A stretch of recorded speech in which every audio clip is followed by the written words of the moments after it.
एक doctor Julian Johnson होता था, आपने नाम सुना?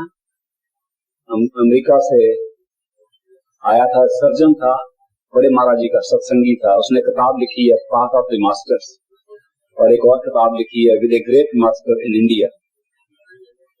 वो जब आया तो महाराज जी, बड़े महाराज जी की बात सुना रहा हूं मैं, बहुत बच्चा था, छोटा था।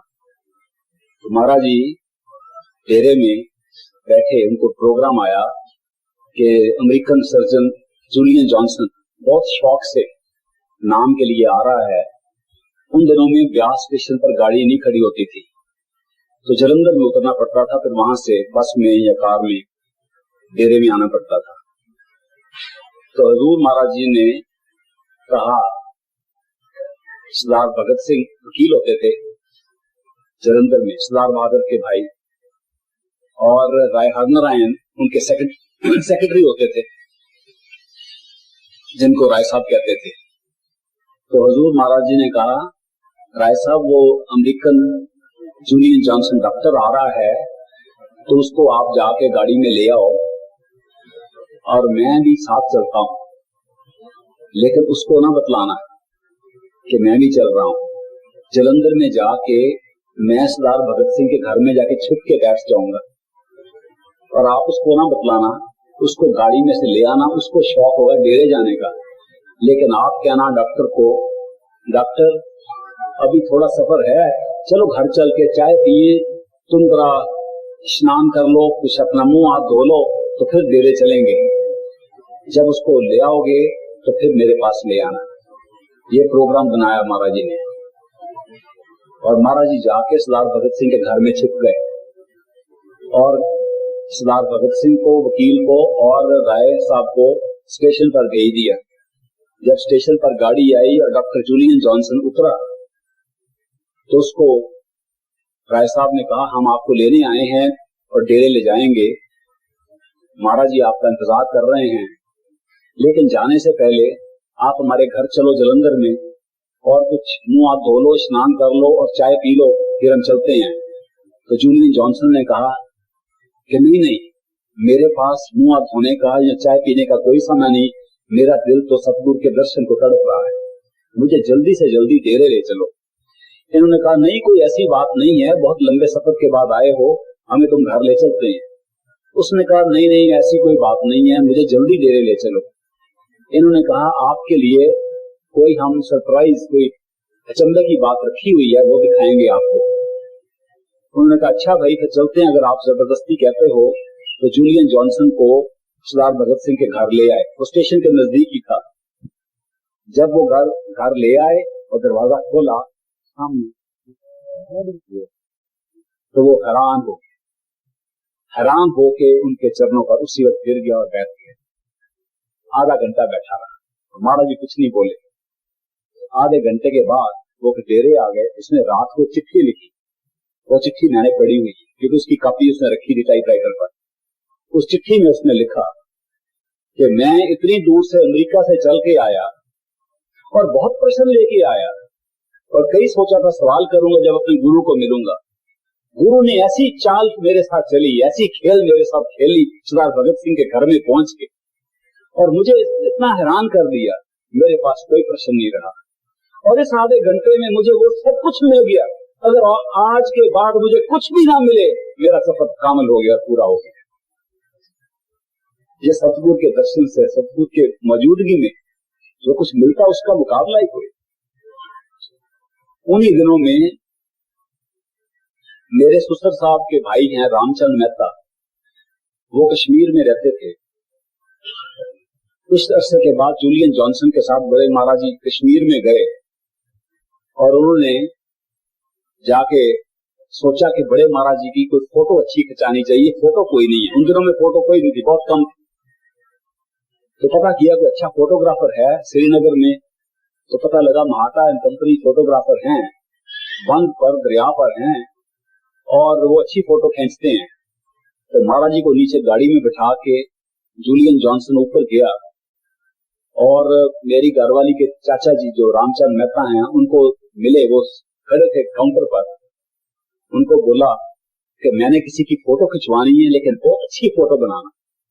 वो समझे ये कोई टूरिस्ट है, कोई कश्मीरन लड़की है, उसको पकड़ के ले आया है, उसकी फोटो बनवाना चाहता है। तो उसने कहा हाँ जी हम बहुत अच्छी फोटो बनाते हैं, और अपने असिस्टेंट को कहा देखो भाई जिसको लेके आया उसकी फोटो बना दो। उस वक्त वो सत्संगी नहीं थे, मेहता फैमिली में कोई भी सत्संगी नहीं था उस वक्त। तो वो असिस्टेंट नीचे गया तो महाराज जी की फोटो बैठ के पोज की हुई नहीं, जो आजकल कई दफा किताबों में भी देखोगे, वो फोटो इस वक्त खींची हुई है बड़े महाराज जी की। वो फोटो जब खींच ली स्टूडियो में तो उसने असिस्टेंट ने कहा कि 2 दिन के बाद आप ले लेना। जब वो जूलियन जॉनसन 2 दिन के बाद फिर दुकान पे आया तो उसने कहा मेरी फोटो तैयार हो गई है। तो उस वक्त रामचंद्र मेहता ने कहा कि हाँ भाई वो फोटो मैं भी देखूं कैसी बनी है।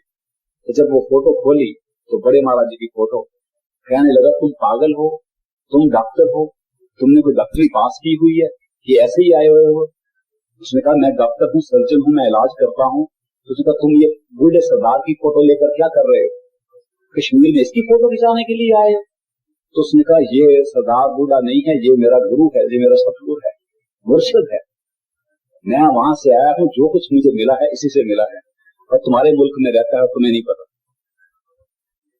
तो रामचंद्र जी ने कहा कि इस मुल्क में तो गुरु पत्थर कोई उठाओ तो उसके नीचे गुरु मिलेगा, ये तो गुरुओं की नगरी है, इसमें तो गुरु ही गुरु हैं, यहाँ इनमें मत फंस जाना, ये गुरुओं की बात में मत फंस जाओ। ये तो जो आदमी उठता है गुरु बन जाता है इधर। तुम इतने अक्लमंद हो, इतने बड़े मुल्क से आए हो, डॉक्टर हो, तुम्हें इतने बेवकूफ बना दिए इन लोगों ने। तो जूलियन जॉनसन ने कहा भाई मुझे जो कुछ मिला है, जो मेरी खुशी है, इसी सतगुरु से मिली है, इसलिए मैंने अब जाना है। तो रामचंद्र मेहता ने कहा कि भाई तुम डॉक्टर सच्ची पक्के हो? उन्होंने कहा हाँ जी जरूर डॉक्टर हूँ। तुमको कोई तकलीफ थी? कहने लगे मेरा इलाज करोगे? तो जूलियन जॉनसन ने कहा जरूर करूंगा, तुम मेरे अस्पताल में आ जाओ। तो उन्होंने कहा उसका एड्रेस क्या है अस्पताल का? उन्होंने कहा एड्रेस है डेरा बाबा जैमल सिंह, ब्यास, जिला अमृतसर। तो अपना इलाज कराने के लिए रामचंद्र मेहता वहां पहुंच गए और 7 दिन जूलियन जॉनसन के घर में रहे और महाराज जी के दर्शन नहीं किए, अपना इलाज दवाई से करते रहे। और रोज जूलियन जॉनसन वो अमेरिकन डॉक्टर उठ के जाया करे, अब दर्शन का टाइम हो गया है, अब सत्संग का टाइम हो गया, अब लंगर का टाइम हो गया। तो ये कही तो इतना अच्छा डॉक्टर है, इतना अच्छा इलाज करता है, इसका दिमाग खराब हुआ है, ये सतगुरु के दर्शन करने जाता है, सत्संग सुनने जाता है, इसको क्या मिलता है? ये सोचते रहे।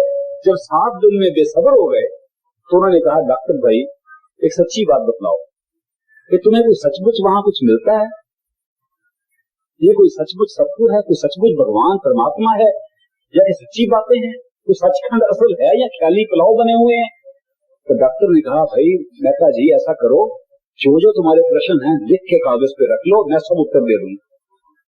तो उन्होंने मेहता जी ने सारे प्रश्न लिख के रख लिए और जब डॉक्टर वापस आया कहने जी मेरे प्रश्न तैयार है, ये कागज तैयार है। तो डॉक्टर ने कहा अच्छा अब तो मैं थक गया हूं, कल बात करेंगे। अगले दिन उठ के वो कागज उठा लिया और कहने लगे देखो दर्शन का टाइम हो गया है, वहां चलते हैं, फिर सत्संग है तो रास्ते में बात करेंगे। तो मेहता जी साथ चल पड़े कि रास्ते में प्रश्न करेंगे, उनका सब प्रश्न पढ़ के सुनाओ। तो वो सारे पढ़ते गए और समझाते गए कि क्या प्रश्न है। उस वक्त और भी प्रश्न उसमें लगा दिए कि भाई हमें कैसे यकीन आ सकता है, ये ऐसे लोगों ने ढोंग बनाए होंगे, सच चीज है, सचमुच सचखंड है, किसने देखा है, कौन जानता है, और प्रश्न लगा दिए। इतने सवाल जब उसमें इकट्ठे हो गए तो डॉक्टर ने कहा पढ़ते जाओ।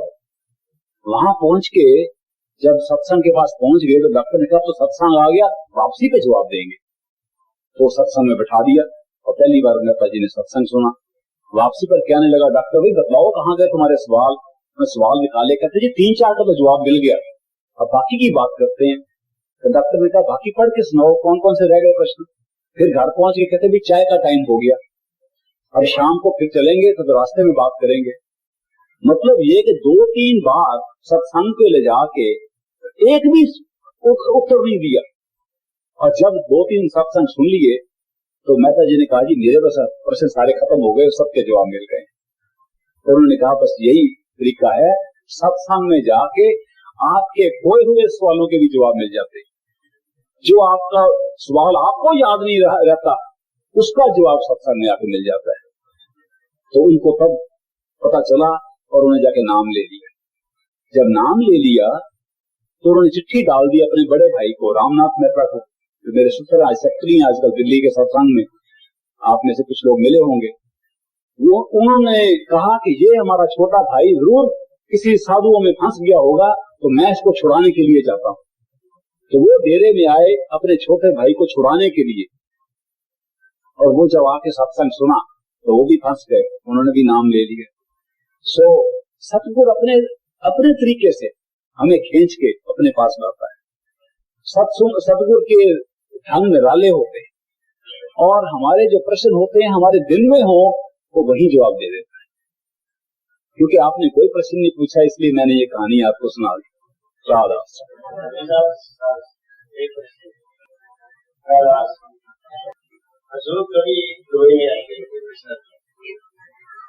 ये तो हजूर ही जवाब देंगे। हजूर आपके दिल में अंदर तक राधा स्वामी पुरी साहब जी का बहुत बहुत धन्यवाद। साध संगत वालों तो सेक्रेटरी साहब वालों बहुत बहुत धन्यवाद, सानू दर्शन दिते। आओ एक शब्द के रूप में हजूर महाराज जी ने संदेशा भेजिए ताकि हजूर महाराज जी कृपा करन ते दवाई दी साध संगत ने दर्शन दें। सारे मिल के शब्द बोलो राधा स्वामी। मित्र प्यारे नु ब्यासा वाले नु जाके कहना सादा हाल बिछोड़े दा कहना। मित्र प्यारे